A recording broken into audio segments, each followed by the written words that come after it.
We're Wolf Partners, and we're essentially a vertically integrated development team. So we do development, architecture, fabrication, and building. We started this company to try to find a better way to build. We knew that we needed to adopt new technologies. We were a little bit frustrated with the lack of accuracy and control, the lack of skilled tradesmen, and we wanted to find a better solution. Part of that was we needed to utilize the really robust three-dimensional models that we're already making as architects and translate that to the field somehow. And we did a lot of research and we found Howick. And we really liked the way that the Howick machines are very flexible and how we can communicate with them. And so we're just always iterating and trying to find a new way to communicate with them and take that three-dimensional digital model and really bring it to physical reality without any loss of accuracy. I'm Josh Nicholson, co-founder and partner at Wolf Partners. I have an architectural engineering degree and I'm a licensed GC. And Adam and I founded the company to further the technology side of the construction industry. I'm Jason Holsopple, COO and partner at Wolf Fabrication Partners. My background has been in product development and supply chain, and so I had a previous company doing a startup with a manufacturing background. So I run the fabrication arm of that business and take that digital model and produce that true physical product out on site. I'm Adam Wolf, principal and co-founder here at Wolf Partners. I'm an architect. My background's in not only architecture, but more computational architecture and using the power of scripting and computational softwares to find architectural solutions.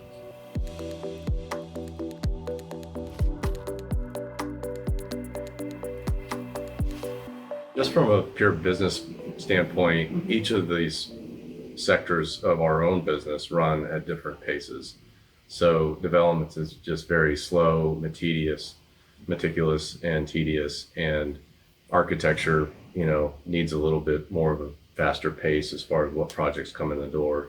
Construction's the same way, and then obviously with fabrication, you always have to be producing something because it's a manufacturing business. So being able to level out those various business units and continually have workflow across all of our different modalities and keeping everybody busy. There's a lot of cross-functional training that we do here for everybody. Right. So, we always say we wear a lot of different hats because at any given point, any staff member may have to jump in and help out, in a role that they're not totally responsible for.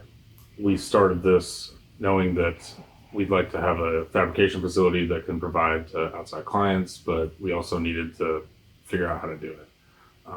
So we built a pipeline of our own projects so that we could skin our knees on those, because you don't know what you don't know until you run up against it. And so it's constant problem solving. We've been able to get a nice pipeline of projects of different project types, scales, size, location. It's helped us learn a lot about the entire process, and we think we've kind of come up against most conditions that you're going to find.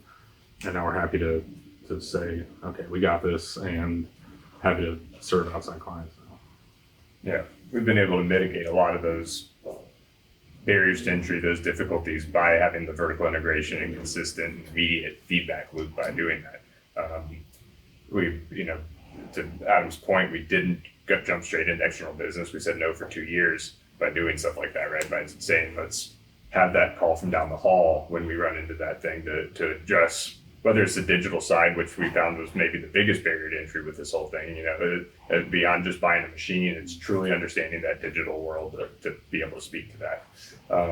But being able to bring that in-house and address those issues we didn't know before we ever took on an external client made our first external client business this year very successful, because we didn't have those unknowns to face for a first external business. Yeah.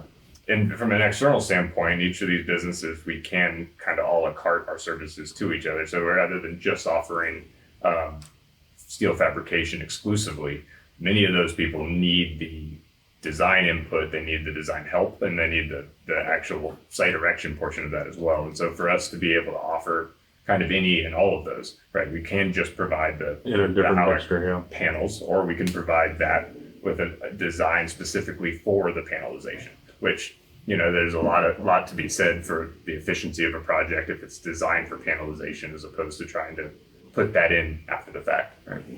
Yeah, the word partners is not in our name just because, but for legitimate reasons is we really do believe that the best way to perform and do these types of projects is to be a true collaborative partner in these endeavors. Right.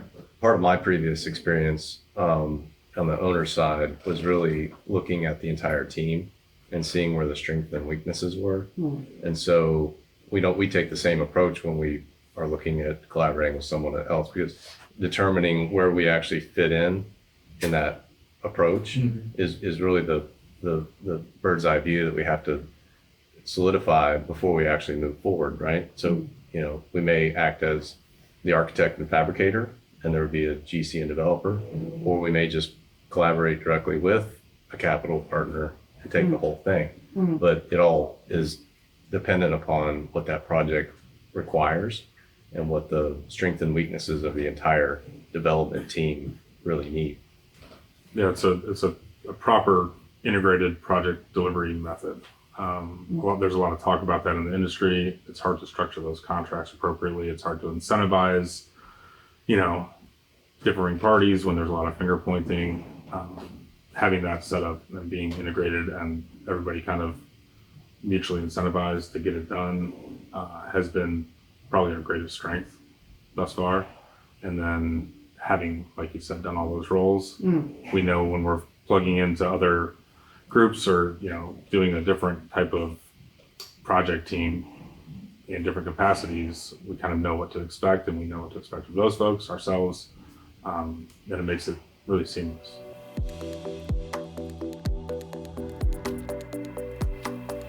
If we're talking about overall developments and the risk associated, we do have a lot of folks that come through and want to do a JV scenario. We're quite selective on the types of projects that we choose. We do a very extensive kind of vetting and drawing process ahead of time to figure out what that highest and best use of parcel is. We're very familiar with this area, and from that standpoint, we're quite selective. From a fabrication standpoint, we can pretty much satisfy anybody's needs, and if it's converting plans from wood to steel, that's a less selective type thing. I think we just have a good service that we can offer. But when it comes to the whole thing, it's just two different considerations.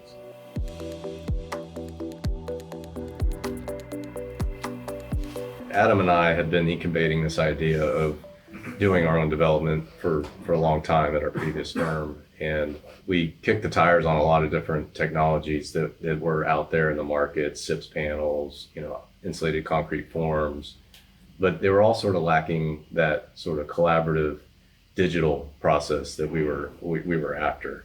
And there was one day that I was actually driving to the office, and there was a cigar shop going up, and these guys were unloading a trailer full of metal panels. I thought, well, that was kind of interesting. I went home for lunch, and on the way back from lunch, they were done. They had the building standing, the roof panels were on, and they were, it was ready for sheathing. And I thought, well, if they can build a 2,000 square foot cigar shop in a morning, what is this stuff? I never at this point never heard of a roll former before, didn't know what that was. And so I literally just pulled off the road immediately and jumped out of my truck and asked these guys, what is this? And so they told me there was one. This guy made them up in Cross City, Florida, and it led down this rabbit trail of, okay, well, what's a roll former? and then Adam and I started talking about it, and we realized that the automation piece was the key to unlock the digital realm for him, because he lived in this, with the computer science background and the architecture piece, he lived in this space where everything was digitized. We had no way of translating that into a built environment. And then we just started doing research on, well, who makes the best roll forming machine?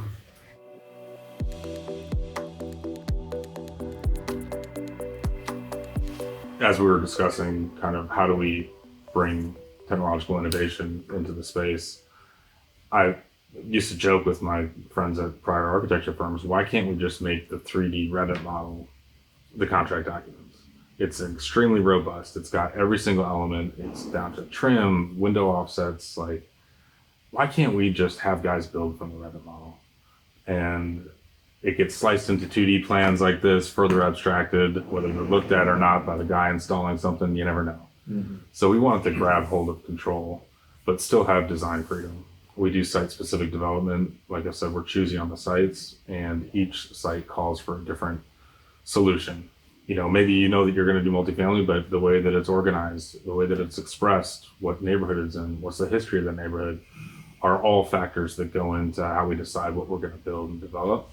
We wanted to have a technology that could suit any different outcome, so that we can still be responsible architects, responsible designers, and have a wide variety of offering rather than something that's more repetitive. In doing that, we needed it to work with our three-dimensional model, and we needed our solution to break down into the kit of parts, so to speak, that every building is made of, which is horizontal framing members and vertical members. Once we found out that roll forming was a thing, we researched how can we be very, very fluid in how we communicate with these machines and agile. Howick was the solution, because we could really do whatever kind of tricks we need to do on the software side and computational side and still get to a solid and consistent performing machine. And we weren't beholden by the innovation or lack thereof of someone else's software. We knew that we could talk to them however we would like. And that was the deciding factor for us. You know, one of the guiding principles of our firm is that quality of the build is as important as the technology. And I think that's where we found alignment with Howick, was that not only the technology side, but just the quality of the machines is second to none. And so we feel that way with the products that we put out there. All the buildings that we build are going to be just as high a level of detail and quality as your machines. Well, the nice thing is that all the holdups that we've had on site and mistakes that have been made, the Howick has never been the reason. We've never had a holdup. Like, we've all made those mistakes ourselves. You know, the machines just run so cleanly and they're so reliable. Like, They're absolutely beautiful machines. They're ease of operation. I mean, we we have a lot of stuff to worry about, and that's not one of them, which is so nice. Our very first project that we did with the machines was a 9-unit townhome building. It actually is 2 buildings. The developer had started a very similar type building product as ours. It was 2 buildings. I think they had 11 units. And they broke ground about a month before we did. We finished at least a year before them because they're not done yet.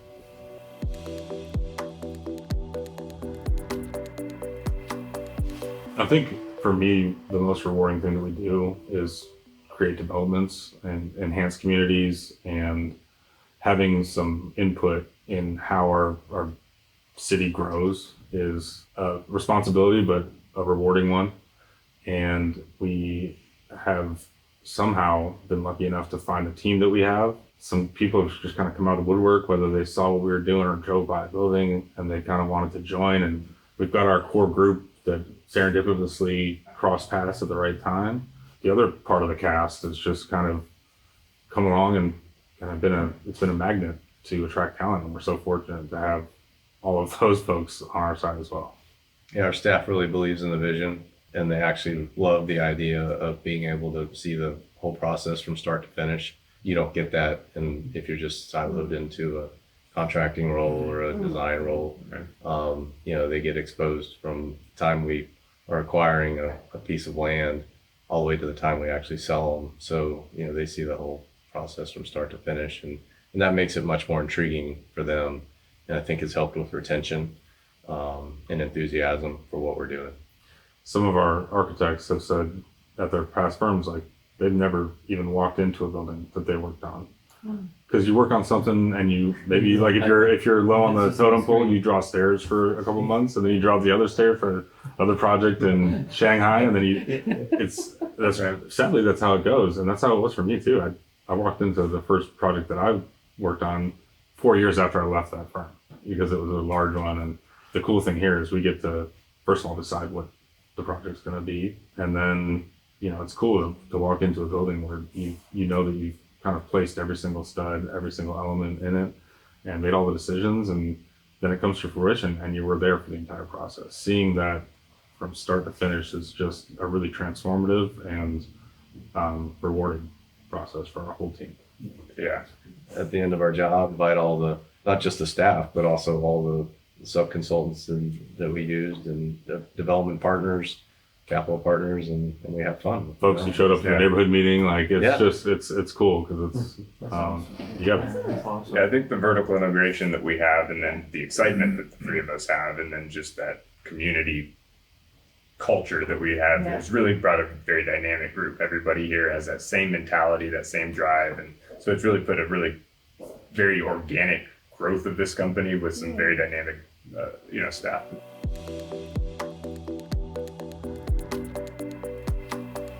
We are architects and contractors first that happen to do development, and I think that is the difference. We have a responsibility as designers, as builders, to really, hone our craft.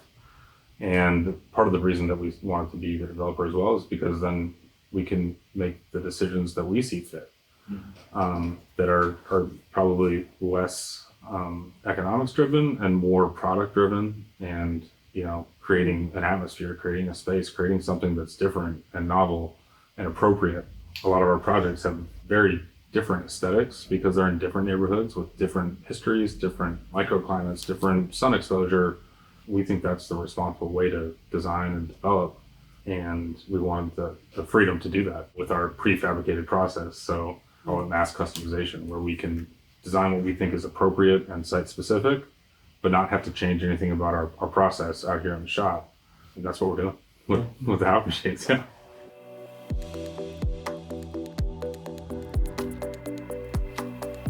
We're looking to keep innovating in the space. We didn't want to, we kind of wanted to crawl before we walk before we run. And we had seen, anecdotally or specifically, other folks that have tried to bring way too much innovation to a specific space, which ours is inherently different because it's complex. Other industry sectors, you can innovate because you're just innovating with zeros and ones and creating a new app. There's so many players in development and building. It's just very complex. So we'd like to continue to innovate on the computational side with the product type that we deliver, and just grow and be of service to our community and other folks. And to the industry in general, I think, moving towards and growing the breadth of the people using Howick and using those progressive technologies. The industry is such an archaic industry generally. We have a very hard time to adopt new technologies, and it takes forever to really, grow and progress this industry. So that was one of our kind of bonding things when we all got together, was our drive to really progress this industry, innovate, progress, and take an industry that's kind of stuck and bring it to just a much more efficient and altogether better way of building.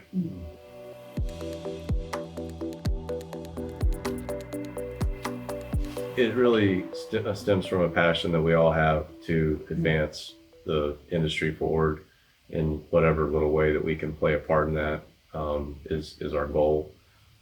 Just because it's a industry that we all grew up caring about and wanting to be a part of, and as we got into it, we realized that by creating the future, so to speak, or a little piece of that is more meaningful for us to show up and do what we're doing every day than it is just to be doing it the way that everyone else has always done it.